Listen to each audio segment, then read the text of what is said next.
Hey, what's up everyone, this is me, Dre. And I just want to make this video about 14-year-old Ahmed Mohamed from MacArthur High School in Irving, Texas.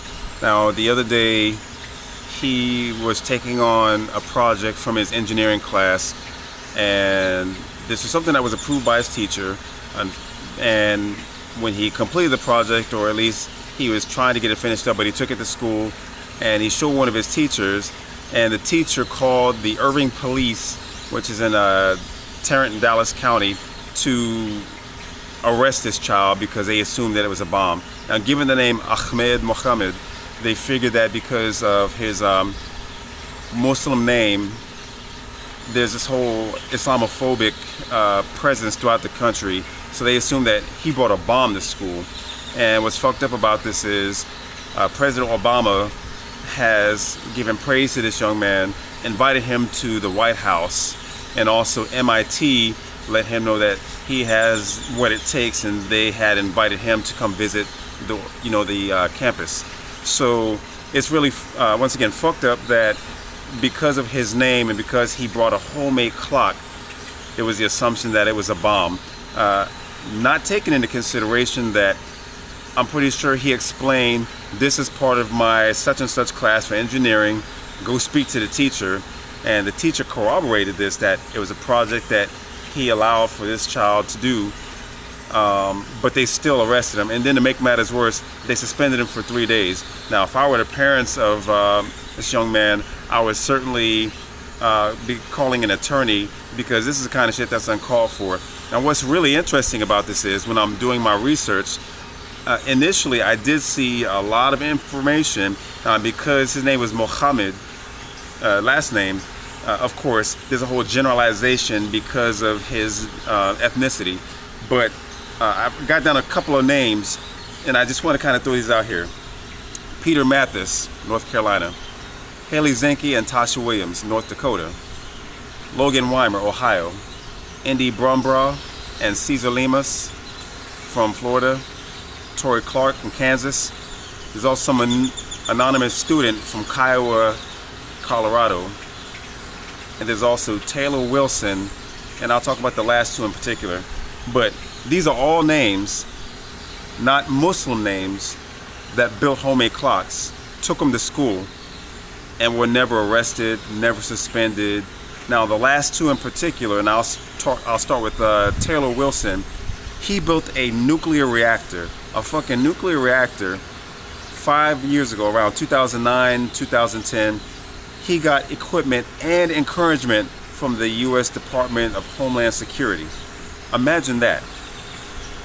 Not named any type of Muslim name, Mohammed, Ahmed, whatever the case is.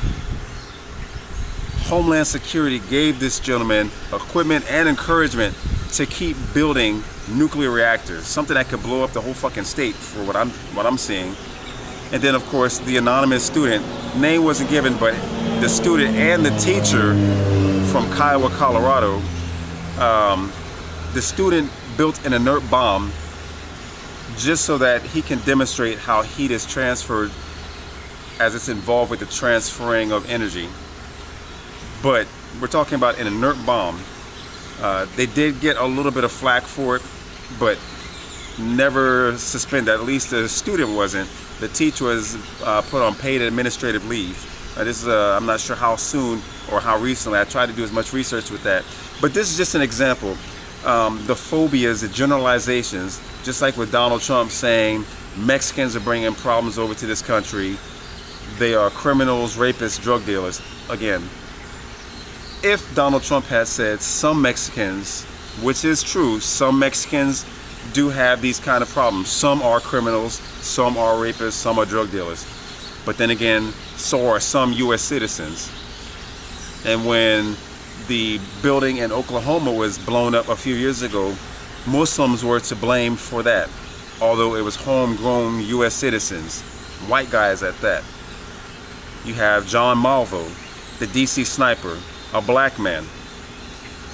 So you have serial killers, you have domestic terrorism, but they were deeming Ahmed Mohamed a terrorist for something like this.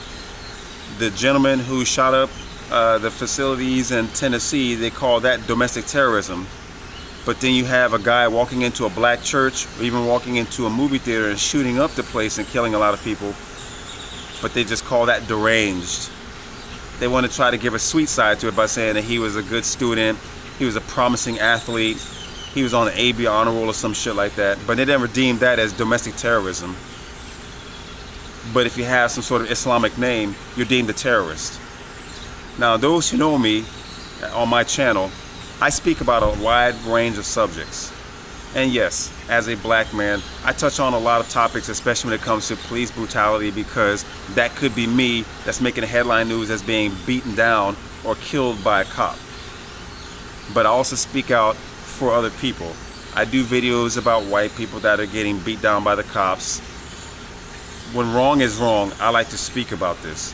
Unfortunately, in this country, because there's a lot of generalizations of racism, it's usually pointed against people of color or different ethnicities that just so happen to not be white. And this isn't me trashing white people, because there are white people in my family. Two of my older kids are half white, so there's no reason for me to hate on white people. Unfortunately, in this country, it's still prevalent that if your skin is in a certain complexion, you're deemed as a savage. And that's the unfortunate case. But I just wanted to make this story because I found this to be bullshit. I give all support to Ahmed, brilliant young man, and I hope that he does well, but I also hope that his family sues the shit out of the school district. Anyway, if you like this video, hope that you like, subscribe, and share. Don't forget to check me out on Facebook. Peace.